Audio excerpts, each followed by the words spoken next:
Good afternoon to all of you. चला तर आपण न्यूटनचा थर्ड लॉ पाहणार आहोत. Newton's third law of motion.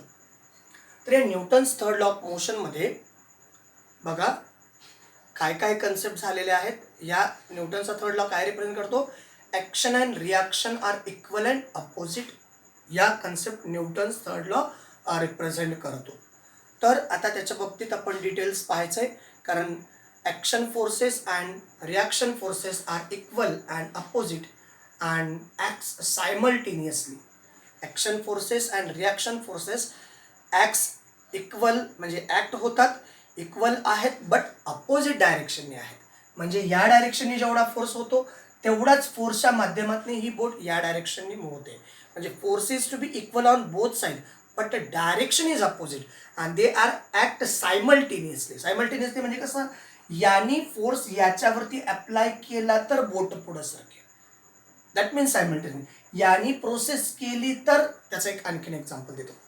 समजा आता हा साधारणतः कोरोनाचा काळ आहे आणि तुम्ही लॉकडाऊन सुरू झाल्या गावाकडे जाण्याचं प्लॅनिंग केलं. म्हणजे ओव्हरऑल फॅमिली जर तुम्ही गावाकडे जा, आणि योगायोग काय आहे की त्या दिवशी महामंडळाची नवी कोरी बस त्या दिवशी तुमच्या गावाकडे जाण्याच्या मार्गावरती जाण्यासाठी आलेली होती. तुम्ही त्या गाडीत बसल्यानंतर सगळ्या गोष्टी नवीन होत्या. अगदी each and every part is to be new. Clear? आता लॉकडाऊनच्या काळामुळे ती बस जागेवर थांबली. त्याच्यानंतर हे सगळी प्रोसिजर रुटीन सिस्टमॅटिकली सुरू झाल्यानंतर 2-1 वर्षांनी, म्हणजे तुमचं सध्या 9वी आहे, त्याच्यानंतर 10वी झालं, 11वी झालं, 12वी झालं, आणि योगायोगाने त्याच नंबरची बस, समजा तीच बस तुम्हाला पुन्हा तुमच्या गावाकडे जाण्यासाठी जर तीच मिळाली असेल, तर त्यावेळेस तुम्ही जर काळजीपूर्वक ऑब्झर्व केला असाल तर त्या बसमध्ये जे पेंटिंग केलेलं असेल तर पेंटिंग डीम झालेलं तुम्हाला पाहिलं असेल. इवन तुम्ही ज्या पायऱ्यावरती चढता तिथं सपोर्टिंग म्हणून एक पाईप किंवा एक सपोर्टिंग बार तिथं जोडलेला असतो, त्याला पकडून तुम्ही वरती शिड्या चढत असता, तो तर एवढा स्मूथ झालेला असतो. आता हे काय झालं, number of passenger is to be going in to the bus and number of passenger is to be remove from that bus. म्हणजे खूप सारे पॅसेंजर त्याच्यामध्ये चढलेले असतात, खूप सारे पॅसेंजर उतरलेले असतात. प्रत्येकजण चढताना उतरताना त्या पाईपचा यूज करतो. म्हणजे hand is to be created action on the pipe and pipe provide the reaction to you. म्हणजे तुमच्या हजारो हातांचा त्या ठिकाणी वापर झाला आणि त्याच्यामुळं त्या ठिकाणचा तो पाईप आणखीन स्मूथ झाला. त्याचबरोबर आणखीन एक एक्झाम्पल देतो मी आपल्याला. आपल्याकडं खल आणि बत्ता हे कदाचित कन्सेप्ट आपल्याला माहिती असेल. बऱ्याचदा लाईट वगैरे नसली तर त्या खलबत्त्याचा आपण यूज करतो. तर साधारणतः तुमच्याकडं 10 वर्षापासूनचा खलबत्ता जर असेल, अगदी मेटलचा असू द्या किंवा दगडाचा असू द्या, मेटलचा असेल तर तुम्ही काळजीपूर्वक पहा, तर मेटलचा जो बत्ता असतो त्याचा सरफेस अतिशय स्मूथ झालेला असतो. जेव्हा आणलेला असतो तो खडबडीत असतो, आणि जेव्हा तुम्ही 8 वर्षानंतर 10 वर्षानंतर त्याचं ऑब्झर्वेशन करतात तेव्हा तो स्मूथ झालेला असतो. याचा अर्थ काय माहिती आहे का, ते कोलायडिंग म्हणजे इथं ॲक्शन होते आणि तो दगड त्याला रिॲक्शन देतो आणि त्याच्यामुळे त्याचा सरफेस स्मूथ झालेला आहे. अगदी अशाच कन्सेप्ट या टॉपिकमध्ये न्यूटन्स थर्ड लॉ ऑफ मोशनमध्ये आपण पाहणार आहोत. चला जाऊयात मग आपण टेक्स्टबुकमध्ये जाऊयात, कारण त्याच्यामध्ये असं खूप काही नाही आहे, फक्त इथंच आहे. आता दुसरी आणखीन एक कन्सेप्ट, एखाद्या भिंतीवरती तुम्ही ज्या डायरेक्शननी बॉल जेवढ्या फोर्स यूज करून मारता तेवढ्याच वेगाने तो बॉल हळू टाकला तर हळूवार वापस येतो, जोराने फेकला तर जोराने वापस येतो.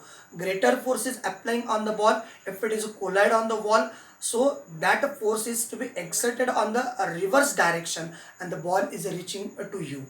So that is a condition, that means we acting some force, same force is acting on the wall on a reverse direction, backward direction. So that is the action and reaction forces are there, but direction is to be opposite. First we create the action and then provide a reaction. तर अशा प्रकारचा हा न्यूटन्सचा third law आहे. Force is a reciprocal action between two objects. Force is a reciprocal action. आता reciprocal म्हणजे काय नेमकं, 1/whatever it may be. Acting जी कॅपॅसिटी आहे it is a reciprocal, that means inversely proportional forces act होतात. कारण force are always applied in pair form. बघा pair form, Newton second law नुसार काय सांगतो, पियर फॉर्म. इथे एक फोर्स आहे, इथे एक फोर्स आहे. म्हणजे इथं फोर्स ऍक्ट झाल्यामुळे ही बोट डायरेक्शनला, या डायरेक्शनला मूव्ह झाली. म्हणजे या डायरेक्शननी ओढला जाणारा फोर्स, या डायरेक्शननी पाण्यावरती अप्लाय झालेला force. So this are always in paired form. One object is applied a force and another object, म्हणजे एक ऑब्जेक्ट दुसऱ्या ऑब्जेक्टवरती फोर्स अप्लाय करत असतं. and the latter object to simultaneously applied a force on the former object. म्हणजे त्याच्यामुळं पहिल्या ऑब्जेक्टवरती सुद्धा त्याचा फोर्स अप्लाय होत असतो. The force between two object are always equal. त्या ऑब्जेक्टवरती ज्या काही फोर्स अप्लाय होणार आहे तो ऑलवेज इक्वल असतो, फक्त डायरेक्शन कसं असतं, अपोजिट असतं. And this idea express in the Newton's third law of motion, forces applied by first object is called action force. Force जो काही अप्लाय केला जातो, अप्लाइंग फोर्स हा कुठला फोर्स, ॲक्शन फोर्स. तर त्याच्या रिव्हर्स डायरेक्शननी while the force applied by the second object on the first is called as reaction forces. आणि मग त्याच्यावरती दुसऱ्या बाजूने जेव्हा तोच फोर्स अप्लाय होतो त्याला काय म्हणायचं, रिॲक्शन फोर्स. म्हणजे आपण काय केली, ॲक्शन, तिकडनं काय मिळाली, रिॲक्शन, त्याला म्हणायचं एव्हरी ॲक्शन अँड रिॲक्शन. तर every action forces has equal, action करणारे फोर्सेस हे इक्वल असतात. फक्त काय होतं, त्याचं डायरेक्शन हे अपोजिट असतं आणि ते दोघं सायमल्टेनियसली ॲक्ट होत असतात.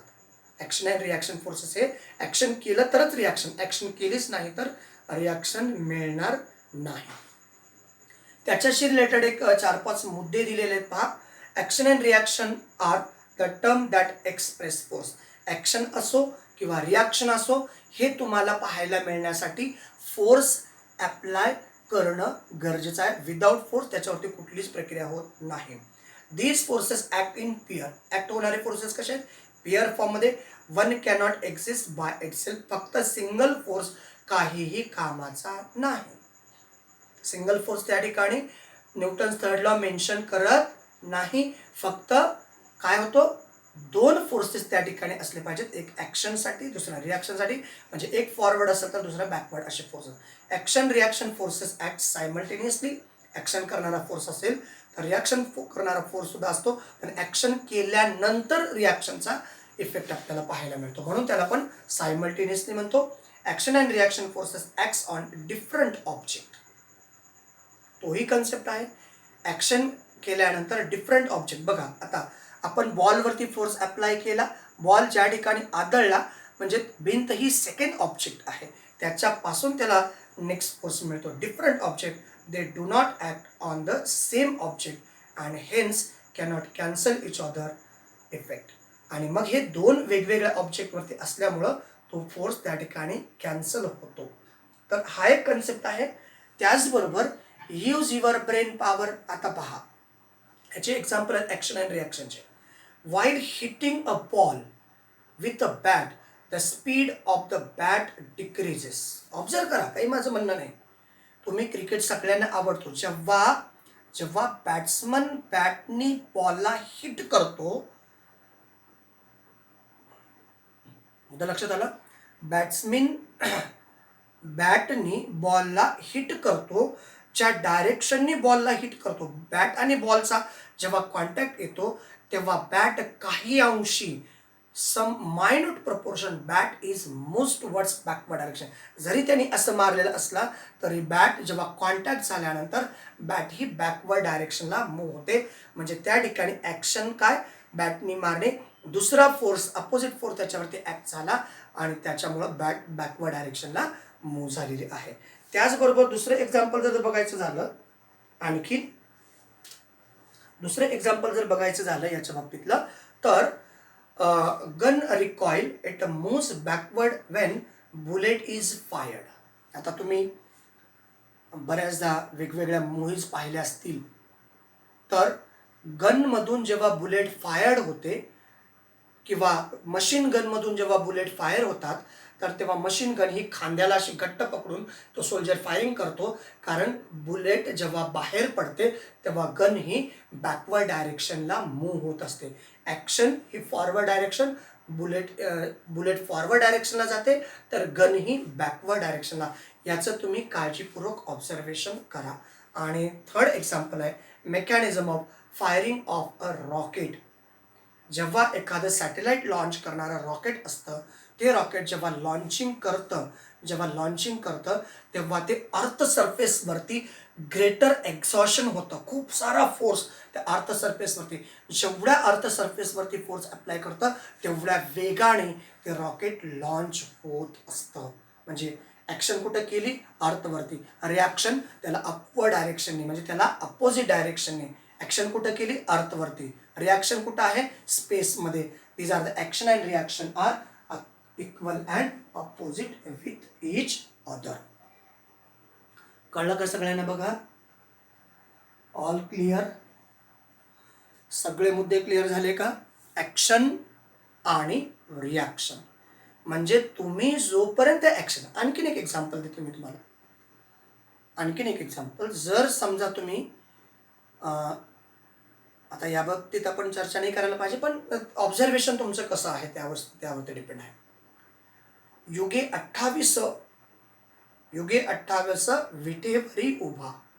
28 युगांपासून सोलापूर जिल्ह्यातल्या पंढरपूर शहरामध्ये विठ्ठल रुक्मिणीचं मंदिर आहे आणि त्या मंदिरामध्ये जो विठ्ठल त्या विटेवरती उभा आहे, जर तुम्ही योगायोगाने कधी त्या पंढरपूर शहरामध्ये देवाचं दर्शन घ्यायला गेला असाल तर तुम्ही त्याचं ऑब्झर्वेशन करा.